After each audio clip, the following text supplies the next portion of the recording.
आदरणीय देवियों एवं सज्जनों, सरल साक्षी कहानियों में आपका स्वागत है। आज मैं आपको 160वां संस्करण सुनाने जा रहा हूँ। यदि मानव मन में ठान ले तो कुछ भी किसी भी परिस्थिति में संभव हो जाता है। यह रचना अपने यशस्वी पुत्र पीयूष को समर्पित करता हूँ। आगे अमृतसर में गोल्डन टेम्पल रोड पर एक सज्जन बलवीर सिंह अपनी पत्नी नवजोत व पुत्र कुलदीप के साथ 100 वर्ग गज जमीन पर मकान बनाकर रहता था।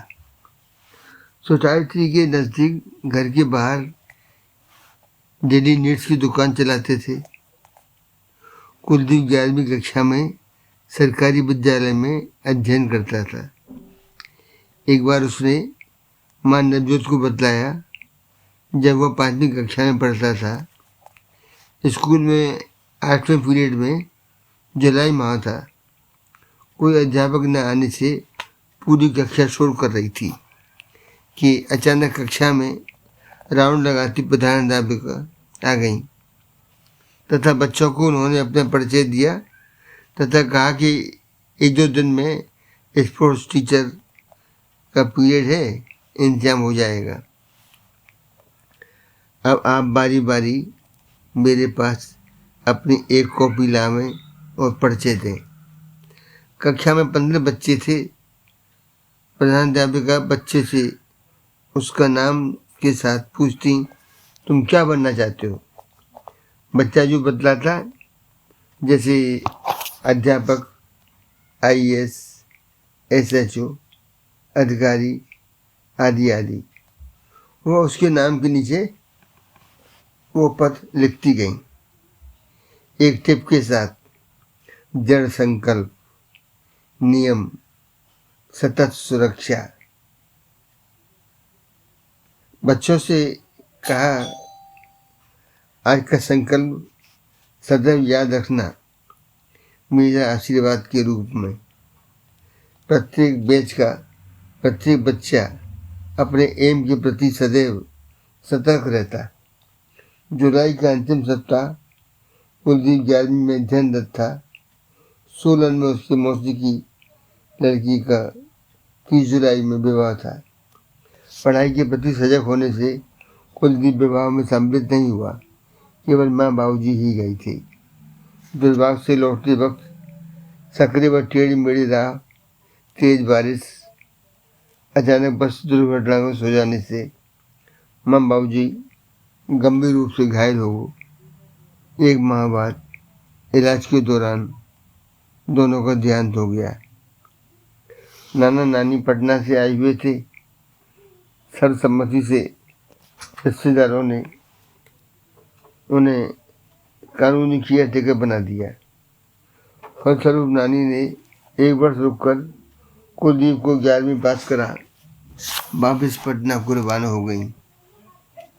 मकान दुकान बेचकर एवं बैंक में जो कैश था उसे लेकर पटना में अपनी आड़त की दुकान में इन्वेस्ट कर दिया तथा कुलदीप को आदेश दिया कि अब तुम व्यापार में मन लगाओ ताकि आगे तुम्हारे विवाह बाबत विचार करें। कुलदीप का व्यापार में बिल्कुल भी मन नहीं लगता था। उसका मन दिन रात अपने बचपन के एम IAS बनने का स्वप्न ही मन में घर कर गया था। अतः एक दिन वह मौका पाकर अज्ञात ट्रेन में बैठकर जीवन की निर्णय यात्रा के लिए निकल गया। भाग्यवश ट्रेन जयपुर स्टेशन पर आकर रुकी। कुलदीप भी स्टेशन पर उतरकर बेंच पर बैठ गया। लगभग 1 घंटे बाद स्टेशन से बाहर एक चाय की दुकान पर जाकर खड़ा हो कुछ विचार करने लगा कि उस पर दुकान मालिक रामजीलाल की निगाह पड़ी। उसने कुलदीप से पूछा कि क्या चाय पीनी है? उत्तर में कुलदीप ने सिर हिलाकर स्वीकृति दी तथा साथ ही बतलाया कि पैसे नहीं है। रामजीलाल ने प्यार से कुर्सी पर बैठने का संकेत दिया एवं चाय टोस्ट देकर पूछा कि घर से भागकर आए हो क्या? उत्तर में कुलदीप ने सिर हिलाकर बतलाया कि हाँ। रामजीलाल ने प्यार से कहा कि आपके माँ बाप बहुत चिंतित होंगे, मेरी राय मानो, तुम वापस घर लौट जाओ। कुलदीप ने जब बतलाया कि माँ बाप का देहांत हो गया है और नाना व्यापार कराना चाहते हैं, जबकि मेरा सपना आईएएस बनना है, जो कि मैंने अपनी प्राइमरी की प्रधानाध्यापिका से लिखित में वादा किया हुआ है। रामजीलाल उसके विचारों से बहुत प्रभावित हुआ तथा कहा कि मैं तुम्हारे सपने को पूरा कराने का प्रयासरत रहूँगा। रामजीलाल ने कुलदीप को अपने साथ रख लिया, कोचिंग स्कूल से इंटर पास करा, बीकॉम में दाखिला करा दिया। कुलदीप के आने से रामजीलाल की अकस्मात बिक्री बढ़ गई थी। चाय में जो 10 किलो दूध लगता था, अब 40 से 50 किलो दूध की खपत होने लगी तथा डेली नीड्स का सामान की भी खूब बिक्री होती थी। इसके अलावा अब कुलदीप को भी 10-12 दुकानों में शाम को रोजाना उनके बही खातों में लेखा जोखा का काम मिल गया। उससे जो आय होती वो सब कुलदीप रामजीलाल को ही सौंप देता था। समय बीतता गया। बीकॉम पास करने के उपरांत रामजीलाल ने दिल्ली में आईएएस की कोचिंग हेतु अपने मित्र की सहायता से पूरा समुचित इंतजाम कर दिया गया। आमदनी हेतु कुलदीप ने दिल्ली में भी दुकानदारों के बही खाते बैलेंस शीट बनाने का कार्य प्रारंभ कर दिया। लगभग 6 वर्ष के अथक परिश्रम के परिणाम स्वरूप कुलदीप अपने उद्देश्य में सफल होकर एक दिन अकस्मात जयपुर निर्धारित स्थान पर पहुंचा, लेकिन रामजीलाल को न पाकर बहुत निराश हुआ। आसपास मालूम करने पर ज्ञात हुआ कि लगभग 2 वर्ष पूर्व रामजीलाल अस्वस्थता के कारण वापस अपने गांव लौट गया है। गांव का पता कुलदीप को ज्ञात था, अतः सरकारी वाहन व सिक्योरिटी गार्ड को वापस करके टैक्सी द्वारा गांव पहुंचा तथा रामजीलाल के घर रास्ता पहुंच गया। मकान के बरामदे में रामजीलाल की बड़ी बेटी चारपाई पर बैठ सब्जी काट रही थी एवं छोटी बेटी एक कोने में नल के पास बर्तन मांज रही थी।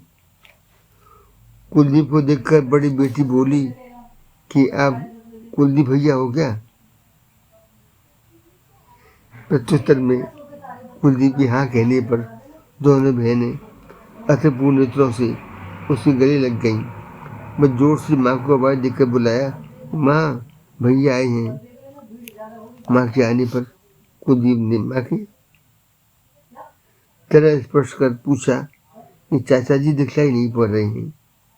तब विस्तार से बतलाया कि कार्य की व्यस्तता तथा खाने पीने की अव्यवस्था के कारण 2 वर्ष पूर्व उन्हें टीबी हो गई। लापरवाही के चलते रोग जब असाध्य हो गया तो गांव वापस आ गई तथा 6 माह पूर्व उनका देहांत हो गया। वह आपको बहुत ही याद करते रहते थे। कुलदीप ने कहा कि मेरा दुर्भाग्य है कि मैं उनको जीवित नहीं देख सका। मेरी तरक्की का पूरा श्रेय उन्हीं को जाता है। अब आप लोगों को संभालना मेरी जिम्मेदारी है। इस तरह कुलदीप ने दोनों बहनों को विवाह कराकर माँ को गांव से अपने सरकारी बंगले पर ले आया। आगे माँ की सुझाव पर स्वयं भी आईएएस महिला से विवाह कर माँ सहित सुखपूर्व रहने लगा। बंधुओं, जिंदगी का यही मंत्र है, जो कार्य आपके लिए सबसे जरूरी है उसे पूरा किए बिना कभी विश्राम मत कीजिए।